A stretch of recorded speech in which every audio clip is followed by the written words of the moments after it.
Pertama kita perkenalan dulu Pak. Siap. Saya sendiri nama Muhammad Aidil Ma'arif. Iya, Mas Eki. Saya Ahmad Zaki Nova Tari, Pak. Ahmad Zaki. Prodinya Hukum Ekonomi Syariah semester 3. Baik, silakan. Langsung saja untuk ke pertanyaannya. Mungkin bisa Bapak ceritakan bagaimana proses pernikahan Bapak ketika dulu akad nikahnya. Ini nikah yang pertama ya. Iya, yang pertama, Pak. Yang kedua belum soalnya. Baik. Saya kenal dengan istri, kenal aja, saya nggak pernah pacaran. Ya, kenal, saya kan di satu kegiatan kenal, kemudian ngobrol-ngobrol, ya ada kecocokan saya dengan istri. Ya, kemudian tanpa basa-basi saya datangi orang tuanya. Langsung aja saya minta lamar gitu ya kan. Saya bawa, pertama saya datang sendiri, ngomong ke orang tuanya mengizinkan, baru yang kedua saya bawa orang tua saya dan istri saya untuk prosesi lamaran. Setelah itu ditentukan waktunya, pada saat lamaran ditentukan waktunya, jadwalnya, kapan nikah, segala macam, tempatnya segala macam, dan langsung pernikahan nggak lama, paling jaraknya sekitar dari lamaran itu sekitar sebulan.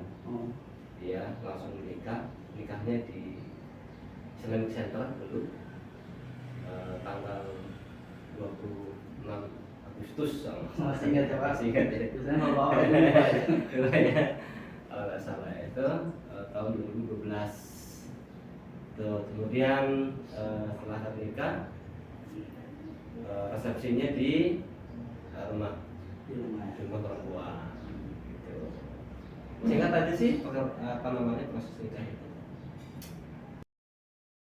Pas Ya. prosesi pernikahan itu ada menggunakan adat atau ritual tradisi tertentu? Ya, saya karena orang Jawa, istri juga orang Jawa, orang tuanya orang Jawa juga, yang masih kental Jawanya, sehingga saat itu kami menggunakan tradisi Jawa, ya kan, walaupun itu tidak wajib, ya, artinya itu hanya ya untuk menjaga tradisi aja, supaya tradisi itu nggak hilang, itu aja. Ya ada tradisi adat Jawa ya? Ada tradisi Jawa Tengahan lah dulu ya. Mulai dari proses penumanten sampai selesai itu semuanya menggunakan adat Jawa. Iya. Dari pandangan Bapak, Gimana? yang pertama itu menurut Bapak idealnya suatu proses pernikahan itu apakah wajib atau harus menggunakan suatu tradisi tertentu? Enggak, saya kira itu kan sifatnya hanya kebutuhan nggak primer ya, kebutuhan sekunder, artinya tergantung juga orangnya, tergantung juga keadaan ekonominya, keuangannya seperti apa. Kalau enggak pun tidak apa masalah ya kan. Jangan itu, yang penting sudah ijab kabul, kalau satu sama lain mau kan juga nggak masalah. Itu soal ini aja, soal ya kemauan diri aja deh, mau seperti apa gitu. Kan kata orang-orang kan ini kan seumur hidup sekali, jadi ya kalau bisa diupayakan dan diperjuangkan ya yang layak lah gitu ya kan. Gitu. Tapi sifatnya ini tidak harus mas, Tidak harus. tidak harus. Kalau mampu boleh. Kalau mampu silakan saja. Biasanya dalam pernikahan itu ada satu suku atau tradisi tertentu yang mengharuskan acara resepsi itu di dua tempat, pertama di tempat perempuan, kedua di tempat laki-laki. Ya. Itu menurut Bapak seperti apa? Lagi-lagi itu juga sifatnya tidak mutlak, tidak harus ya. Kalau saya kemarin itu pertimbangannya banyak, kenapa harus di tempat istri saja. Karena satu, saya mempertimbangkan kondisi keuangan. Jadi saya sendiri secara pribadi resepsinya cuma digabung sama keluarga istri saja. Jadi keluarga saya itu yang saya undang teman-teman dekat sama keluarga dekat saja. Semuanya acaranya itu di mempelai istri. Tetapi kemudian kalau ada orang yang kemudian melaksanakan dua kali di tempat istri dan di tempat suami juga nggak masalah kalau dia mau gitu. Nah kalau saya prinsipnya karena dulu saya punya keterbatasan anggaran ya saya satu kali aja. Kalau kamu dua juga silakan, nggak ada yang larang juga, boleh. Terkait pandangan Bapak penentuan uang jujuran atau panah yang tinggi jika ingin menikah pada umumnya dilakukan pada sebagian masyarakat tertentu. Oke, ini saya punya dua pandangan. Yang pertama, pandangan pertama, uang panah itu saya maknai sebagai nilai perjuangan. Nah, misalnya gini, istri minta, nanti kan ketika udah suami istri kan, istri pasti akan minta ini, minta itu. Kalau kita nggak ada kan kita wajib berjuang. Nah dari situ kita mulai, misalnya uang panennya 100 juta ya kan. Nah maka kita harus bisa memperjuangkan itu 100 juta dari mana ya cari. Tapi itu tidak harga mutlak ya.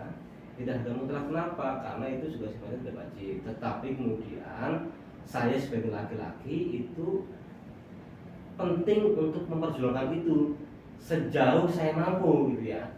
Tetapi kemudian memperhatikan perempuan juga tidak menutup mata ketika saya udah mencoba berbagai jalan, usaha maksimal ternyata nggak dapat, itu juga harus dimaklumi, harus dipahami situasinya, kan gitu ya. Nah, kemudian yang kedua, pandangan saya yang kedua, boleh juga menggunakan uang panah itu, tapi kemudian diatur mekanismenya. Misalnya nih, posisi masih belum nikah gitu ya, misalnya uang panah 100 ya, kita cari bareng-bareng nih, karena saya dan istri saya misalnya kita bersepakat, karena ini tradisi ya, tradisi itu biasanya kalau dilanggar itu jadi omongan nih sama tetangga nih, sama kiri kanan gitu. Misalnya kalau jualan sedikit, apa itu jualan kita gitu ya. Nah kemarin saya sempat komunikasi sama istri, bagaimana kalau uangnya segini ya kan, kemudian kita cari bareng-bareng gitu. Jadi ya saya segini, nanti kamu segini, tapi ini saya atur di bawah tangan ya, orang nggak ada yang tahu ya. Jadi kesannya itu uang dari saya semuanya, bahkan itu juga perjuangan istri juga agar sama-sama di jalan, jangan sampai ini nggak jalan nih ya kan, gara-gara nggak terpenuhi tujuannya gitu. Jadi kemarin saya sempat gitu atur sama istri gitu ya, nanti jadinya terkumpul segini, nanti ini yang disampaikan. Nah gitu. Tetapi Mas, jangan sampai kemudian hal-hal seperti ini kemudian menghambat prosesi pernikahan. Sekali lagi itu nggak boleh, ya kan, artinya kedua belah pihak harus saling mengerti kondisinya. Kan nggak mungkin itu dipaksakan. Kemampuan orang itu nggak sama, ya kan. Yang penting kalau bagi saya sih, yang penting secara syariat sah. Itu aja. Kita kumpul mau makan soto aja, soto sama kuah aja, nggak masalah saya kira ya kan. Nggak perlu 100 juta, nggak perlu 200 juta, tapi kalau mampu baik, nggak masalah. Jadi boleh selagi tidak memberatkan gitu. Boleh selagi tidak memberatkan, dan itu sebagai bentuk komitmen perjuangan laki-laki. Ya. Menurut Bapak, seperti apa cara paling baik untuk menjaga keharmonisan rumah tangga, mempertahankan hubungan yang baik antara suami istri agar tidak konflik? Nah ini penting ini penting ini ya kan, karena setiap rumah tangga pasti mengalami salah paham, konflik, dan itu biasa aja. Nggak ada rasanya yang tidak pernah konflik dalam rumah tangga, karena kan dua kepala itu dua pemikiran, bisa salah paham. Nah, yang pertama tentu kalau saya yang saya terapkan ya saling percaya. Saya pasti saling percaya sama istri, saya percaya sama istri percaya sama saya. Itu yang pertama. Itu konsep yang pertama. Kemudian yang kedua, konsep yang terbuka. Terbuka itu bukan berarti semua informasi diberikan semuanya, enggak. Ada beberapa informasi yang tidak boleh disampaikan istri, karena kalau disampaikan istri akan marah. Nah itu kan penting itu, namanya politik perkawinan ya kan. Nah gitu, karena biasanya tidak semua kejujuran itu membahagiakan. Nah gitu. Jadi kadang-kadang seorang suami itu harus berbuat tidak jujur itu untuk menjaga keberlangsungan rumah tangga. Tetapi bentuk ketidakjujurannya itu ya tentu masih standar-standar saja ya, tidak yang yang terlaluan gitu enggak ya. Misalnya soal misalnya ketika saya tahu nih kalau saya berbuat begini, misalnya kalau saya merokok misalnya ya, misalnya istri saya ini nggak suka saya merokok di depannya nih, atau di rumah nih, atau dimanapun istri saya nggak suka saya merokok gitu ya. kalau kemudian saya bilang tadi saya merokok, istri saya pasti marah, ya kan? Nah, maka kemudian saya harus bohong bahwa saya tadi nggak merokok karena saya merokok. Nah itu harus gitu ya, yang maksudnya yang harus di yang hal kecil di politik pernikahan gitu ya, supaya dia walaupun terbuka tapi tidak seperti terbuka. Gitu. Kemudian dari sisi keharmonisan, dari sisi keharmonisan ya penting juga kita untuk ya saling percaya gitu ya, saling menjaga perasaan gitu ya. Kalau saya cerita begini istri nggak suka, saya nggak boleh cerita. Itu juga sebaliknya, ketika istri cerita begini saya nggak suka juga nggak boleh diceritakan. Nah yang paling sering itu, yang saling sering itu terjadi ya soal kegiatan aktivitas rumah. Aktivitas rumah itu kadang-kadang salah paham, kadang-kadang masalah anak, ya kan, masalah macam-macam lah ya. Itu yang bisa menimbulkan konflik. Tapi prinsipnya konflik itu konflik kecil biasa aja, yang bisa diselesaikan dengan baik. Intinya ketika satu keras maka satu harus mengalah.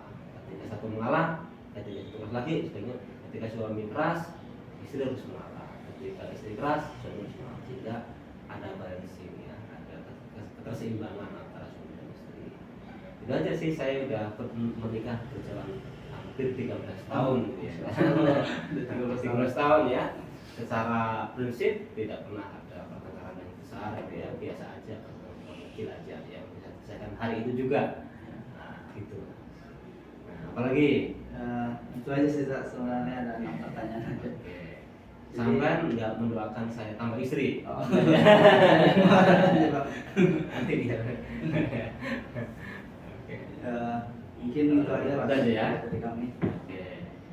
Untuk kami ucapkan terima kasih banyak Ya, Pak, untuk waktunya. ya. Mungkin setelah ini kita bisa foto bersama. Boleh.